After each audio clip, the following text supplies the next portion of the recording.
SBS ਤੁਹਾਡੀ ਤਰਫੋਂ ਮੈਨੂੰ 25,000 ਰੁਪਈਆ ਮਿਲ ਗਿਆ। ਤੁਹਾਡੀ ਬੜੀ ਬੜੀ ਮਿਹਰਬਾਨੀ ਹੈ। ਅੱਲਾ ਤੁਹਾਨੂੰ ਤੰਦਰੁਸਤੀ ਦੇਵੇ।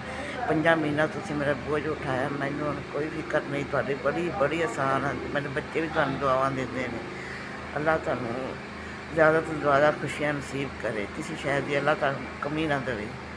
ਅੱਲਾ ਰਹਿਮਤ ਕਰੇ ਤੁਹਾਡੇ 'ਤੇ। ਬਹੁਤ ਬਹੁਤ ਦਿਨ ਰਾਤ ਤੁਹਾਨੂੰ ਦੁਆਵਾਂ ਦਿੰਦੇ ਹਾਂ। ਮੇਰੇ ਕੋਲ ਕੁਛ ਵੀ ਨਹੀਂ ਸੀ, ਤੁਸੀਂ ਮੇਰਾ ਸਹਾਰਾ ਬਣੇ ਜੀ 5 ਮਹੀਨਿਆਂ ਤੋਂ। ਅੱਲਾ ਤੁਹਾਨੂੰ ਖੁਸ਼ੀਆਂ ਨਸੀਬ ਕਰੇ। ਅੱਲਾ ਤੁਹਾਨੂੰ ਜ਼ਿਆਦਾ ਤੋਂ ਜ਼ਿਆਦਾ ਤੁਹਾਡਾ ਕਾਰੋਬਾਰ ਵਧਾਵੇ। ਕਿਸ ਸ਼ੈ ਦੀ ਅੱਲਾ ਤਾਲਾ ਤੁਹਾਨੂੰ ਕਮੀ ਨਾ ਦੇਵੇ। SBS ਤੁਸੀਂ ਮੇਰਾ 5 ਮਹੀਨਿਆਂ ਦਾ ਸਹਾਰਾ ਬਣੇ ਜੇ।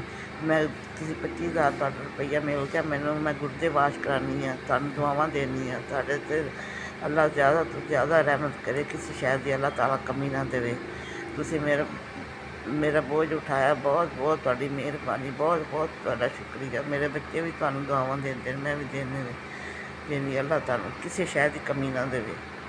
ਅੱਲਾ ਤੋਂ ਜ਼ਿਆਦਾ ਤੁਹਾਡਾ ਕਾਰੋਬਾਰ 'ਚ ਇਜ਼ਾਫਾ ਕਰੇ ਰੱਬ। SBS ਤੁਹਾਡੀ ਤਰਫੋਂ ਮੈਨੂੰ 25,000 ਰੁਪਈਆ ਮਿਲ ਗਿਆ। ਮੇਰਾ ਮਹੀਨਾ ਸੁੱਖ ਦਾ ਆਰਾਮ ਦਾ ਨਿਕਲ ਜਾਏਗਾ। ਤੁਹਾਡੀ ਬੜੀ ਬੜੀ ਮਿਹਰਬਾਨੀ।